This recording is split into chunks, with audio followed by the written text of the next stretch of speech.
Well, this is a unique one. I don't break down on the side of the road all that often, and in the 74, I can't even remember the last time this happened. But today on my way to work, she let out a really loud bang out of the exhaust. Wouldn't be surprised if my exhaust is laying back there on the road somewhere. And now she won't start back up. Here, you can take a listen. Nothing. Dead on the field. So maybe this 200,000 mile engine just breathed its last breath. We'll see. Been bombing at 80 miles a day. You know, when I have to haul stuff, you can see I got the bed loaded. Hopefully that's not the case, but come along with me. We're going to find out what happened today, and we're on the side of the road, so hopefully I get it figured out and fixed, because I don't want to pay $200 to tow it. Oh boy, here we go. Try and roll into first easy.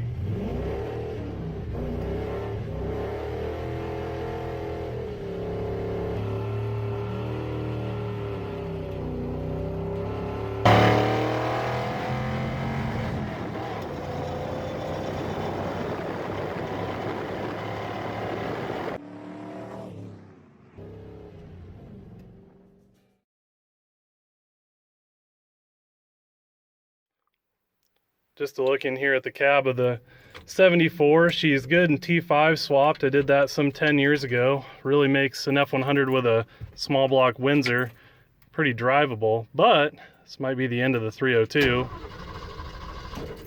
can hear it cranking, not doing nothing. So the really loud bang was pretty concerning.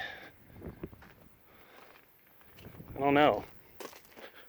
There's no oil anywhere, no holes in the block. So I don't know if we just ran out of fuel and leaned out or what we got going on here. So I think I'm gonna check the fueling first. So what I've had happen in the past, especially with these old carburetors, and this is a super vintage unit under the air cleaner here at the moment. This is a Holley 390 CFM, probably some factory thing from the early 60s. It has like no vacuum ports on it except for this one ported port. Oh good, look at this little bug. That is a weird son of a gun. Get out of here, we're busy, we're working. So anyway, pretty unique unit there. Now what I've had happen with these old ones that I've rebuilt is I never have needle and seat assembly stick open where then it floods the carb. I mean, only once or twice in my entire life, but what I have had happen is they'll stick closed and then we'll run it out of fuel. Now since this is a Holley, it's real easy. We can just pop our sight plugs and the fuel should be right at the bottom level of the sight plug. We'll rock the truck, and if fuel comes out, we know that we do have fuel in our carb, and that's not our issue. So let me get the screwdriver here if I can remember what side it's on.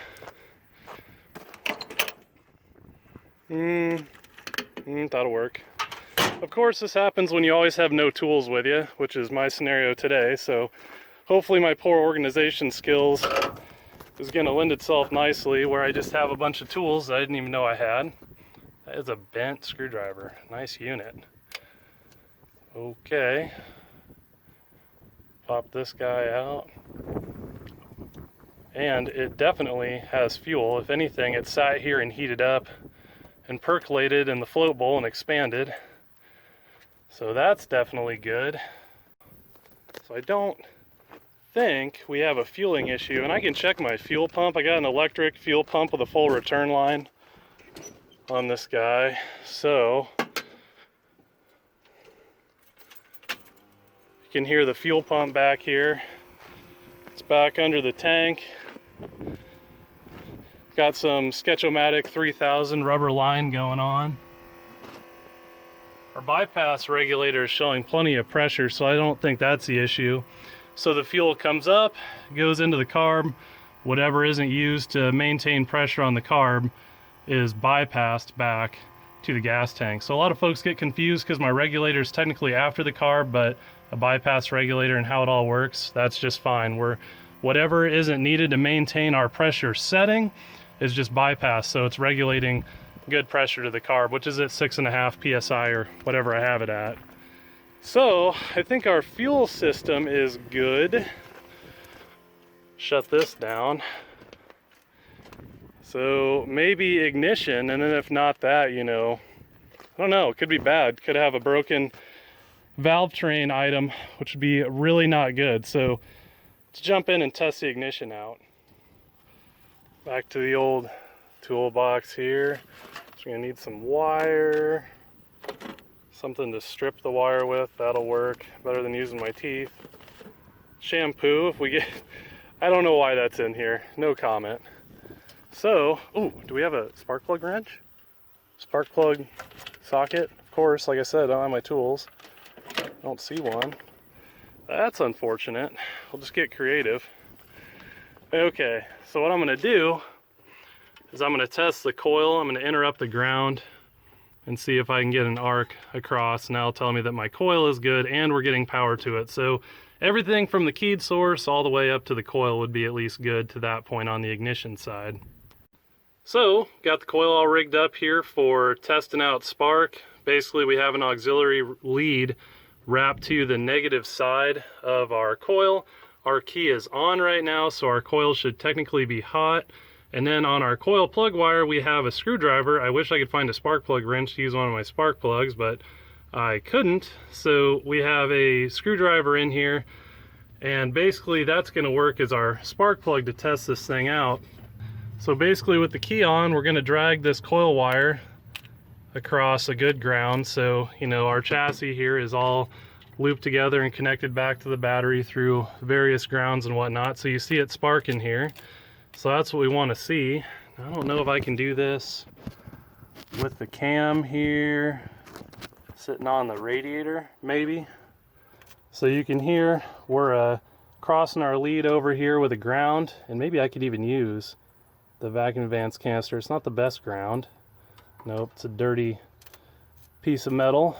So if we get that screwdriver close enough there, you can see when I'm dragging this across the ground, we're getting spark between the screwdriver and the vacuum advance canister. So what that basically means is that our coil is good and functioning properly. Now what's going on here is basically the points or the ignition module inside the distributor actually interrupts the ground to the coil, and that's what discharges the spark on the coil wire. Almost got hit by a car here.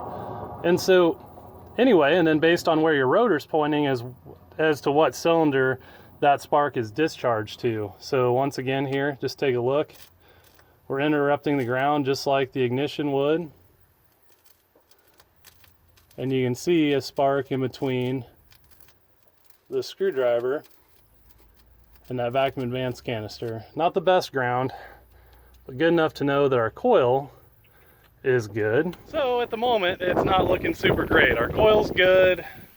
Our carburetor is seemingly good. At least I give it a clean enough bill of health where it would do something, pop off and run. So if our distributor isn't foobarred, then probably we lost some valve trains. It was a pretty gnarly pop. I wish I would have got it on camera, but you know, obviously I wasn't waiting for my truck to explode. So yeah, fingers crossed we find something. It is a Pertronix module, so if it's bad, I don't know what I'm really going to be able to do about it. I'll probably still have to tow it home. So see if we can determine anything from there, but not looking too good. Well, at first glance here, I'm not super optimistic. The cap looks good. I expected the rotor piece to maybe be busted off, but that still looks good. Our advance plates move. So just really quick, you know, there's two different types of advance in a distributor. We might as well take a moment to learn something. So your mechanical advance, which you see here, is basically on centrifugal force. As RPM increases, there's little weights and springs under this guy where the weights come out based on the springs and then bring in your timing based on RPM alone. Now additionally to that, you have both mechanical and vacuum advance. So your vacuum advance, of course, is your vacuum advance canister, and it will also rotate the body of this thing and pull additional timing based on vacuum. Now when you floor it, your vacuum drops out and you drop out your vacuum advance. Reason being is when you're going down the road, you don't have a lot of throttle input, so your volumetric fill on your cylinders is not quite as much. It's a less dense fuel charge. The particles are farther apart. It takes longer for that spark to jump from one particle to another, and you know, for the flame propagation to happen in the cylinder and whatever. So that's the reason that you have vacuum advance and why at hard throttle it drops out. And when we talk about timing settings, you know, we're looking at your mechanical settings, your mechanical initial, and especially your mechanical total. You don't want to be factoring vacuum advance into that there either. So, unfortunately, I'm not exactly sure what we got going on. I can check my advance plate here. But it's the same reason why you take a compression test with your throttle wide open and why you see different numbers with that, because you have more cylinder pressure with the throttle wide open. The throttle on a carb works as a restriction to flow, more or less, you know, and so if you're at a less throttle angle, you're not getting volumetrically as much in the cylinder again, you know, hence vacuum advance, because that'll have a slower burn time. So what I'm going to do is just suck on this tube here and show you the advance mechanism. So you can see it moving there.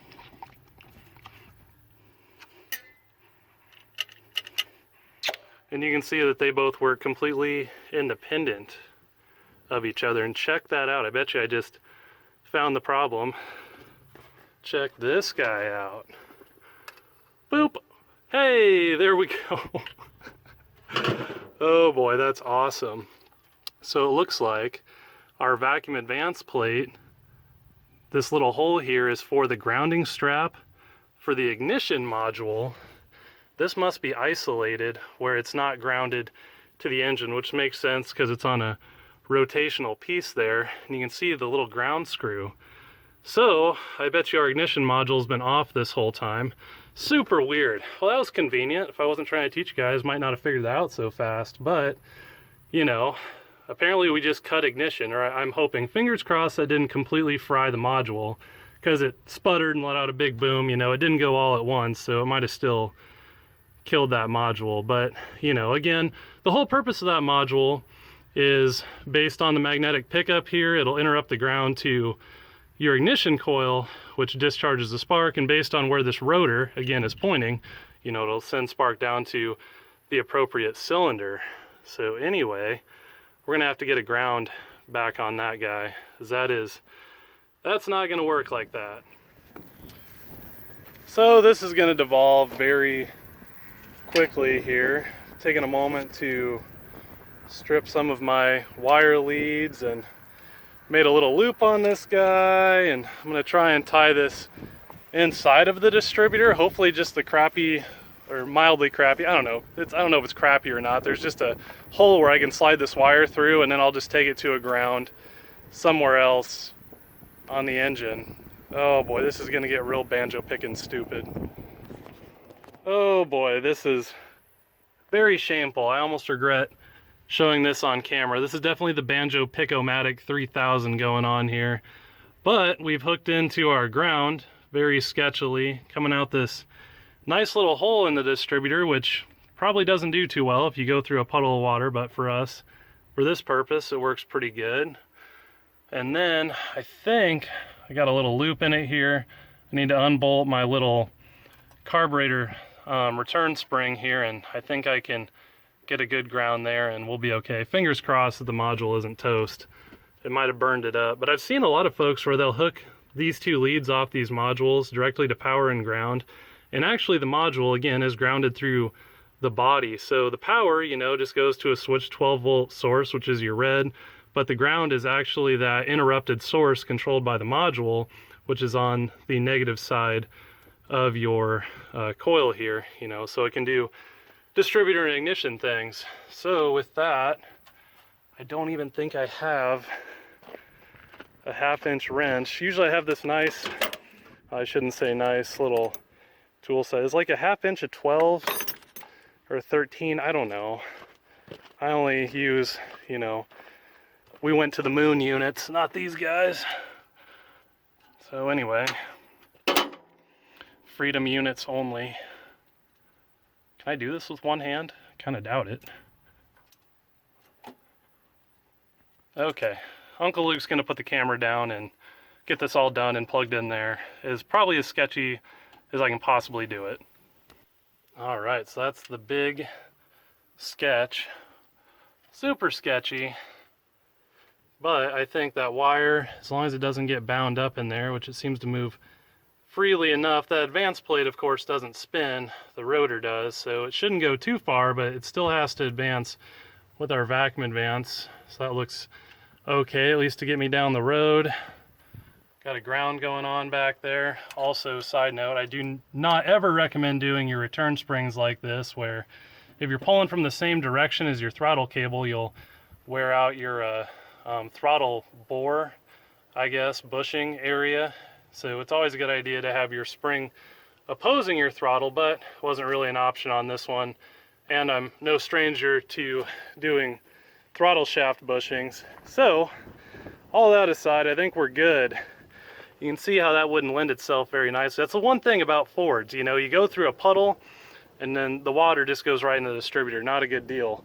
Ford did wise up. I think I got one of these in here I've had on in the past. Maybe, sorta. The wind doesn't blow me away. Here we go. Back in the 90s, Ford got smart, and these go over the distributor and mitigate that issue, but I don't remember why that's off, but I normally have it on there. All right, maybe I'll just hold her to the floor here. Probably good and flooded for my antics when it did shut down. Come on. That nice 100 amp alternator with a single V-belt, always squealing away. I could make it tighter, but it just shred my water pump bearings, so, you know, lesser of two evils, just squeal on startup. But we are up and running. Carburetor is nice and heat soaked, but son of a gun. Well, it's nice to know if you blow your ignition leads off of your ignition module, it's not totally toast. The vacuum advance seems a little draggy, you know, it's not returning. Probably because that wire lead in there is hanging it up ever so slightly. All right. I think we're gonna get down the road though. She's a runner. Check this out. Here's our wire lead on that advance plate. Just watch that thing when we rev it. Because we're on ported vacuum, so if you have your carburetor set right at idle, you shouldn't be pulling any vacuum from your ported port. But when you open your throttle, you expose that port and it acts just like manifold vacuum and starts pulling timing on that vacuum advance canister. So we're probably not getting all of our vacuum advance. I'm sure that doesn't float the greatest. Here, maybe I can shove a little extra in. Not too much to get wrapped up in the distributor. That seems a little better. Okay. Get your banjo out. That was some redneck stuff. Come on. Give myself a 5 on dexterity for that one. This is the most truck cam I have ever had in any vehicle whatsoever. This truck is completely straight piped, and this is how quiet it is. And just check out the manifold vacuum on this guy. I mean, we're idling at like 600 RPM, right? It's like 20, 21 at times, you know. We're just a skosh lean, pretty close to stoichiometric, but not too bad. This is pretty incredible. It's the stockest stock thing that was ever stock in the land of stock engines. And we're going. All right. Well, the old F100, she lives to fight another day. And gas pedal. Well, my friends, thanks for coming along with me today. And, you know, maybe you learned something from all my failure there. I went through a lot of different systems, this, that, and the other thing, ignition, some carburetor stuff, you know. So, just another day in the life. A little bit of a spicy morning there for me, but down the road we go again. Just can't keep these old trucks down. Try doing that with some modern fuel injection piece of garbage. Catch you guys later.